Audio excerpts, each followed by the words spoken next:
Good Tevach. In today's halacha, we're going to discuss the laws of lighting Chanukah candles. Upon who is the obligation to light?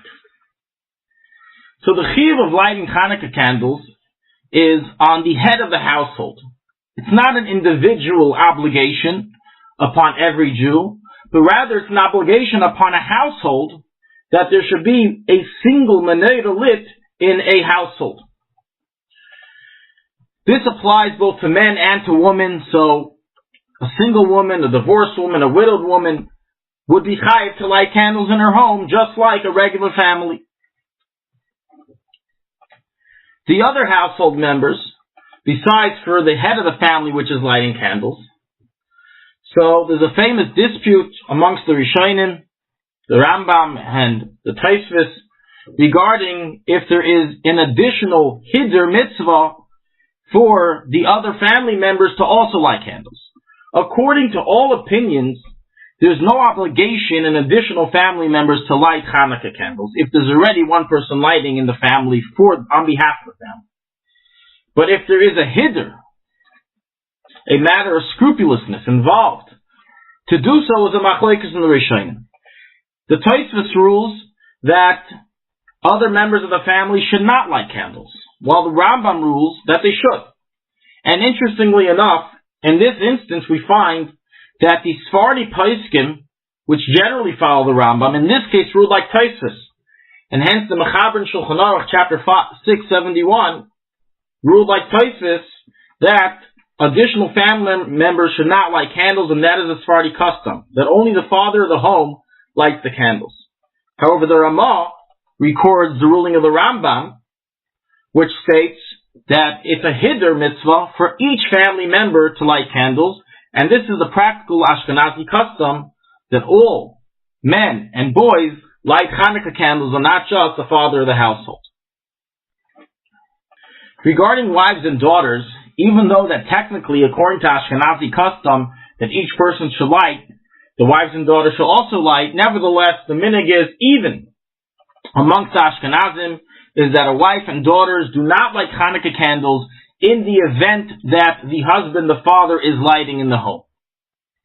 And the reason for this is because the wife is considered one with her husband, is batul to her husband, ishtay kegufay damya, and since the mother of the house is not lighting candles, it is improper for the daughters to light in place of the mother.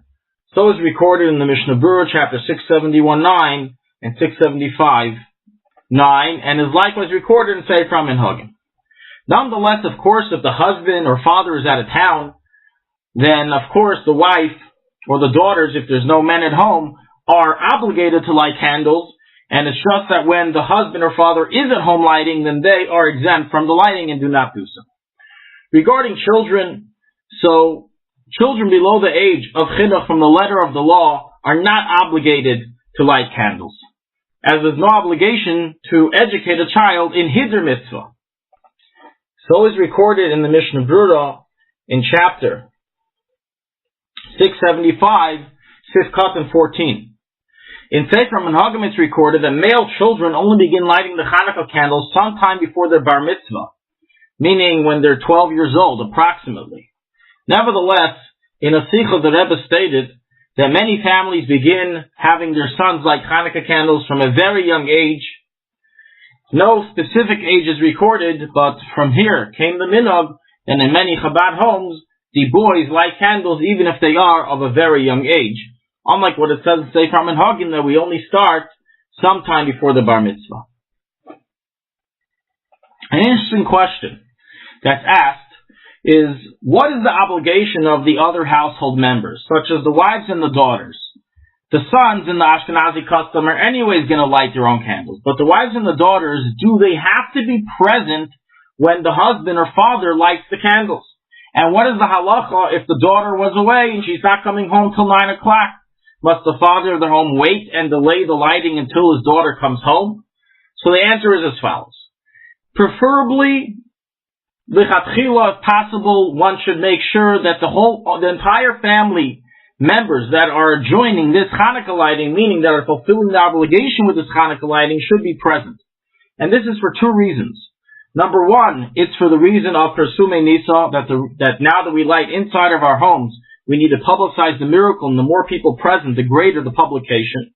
And a second reason is because there is a dispute amongst poskim if the father of the home, when he lights candles, is mitzi the other household members with the blessing of Sha'asa Nisim. There are poskim that say that the brach of Sha'asa Nisim is an individual obligation upon every Jew on Chanukah, irrelevant of who lit the candles and who didn't. Thus, if the person is present and hearing the blessing from the household member that's lighting, then he fulfills that blessing with the person. But if the daughter was away from home during the lighting and didn't hear it, some poskim require her to say a bracha of Sha'asa Nisim Laviseinu upon her seeing the Menorah candles. And therefore, in order to avoid this dispute, she should preferably be present at the time of the lighting. Nevertheless, b'di'evet, in a case that this is difficult to facilitate, then she has fulfilled her obligation in all matters and is not required and is not to say a bracha of Sha'asa Nisim upon seeing the candles, as the obligation has already been fulfilled by the father of the home when he lit the Chanukah candles. The same laws apply regarding a wife. There is no difference.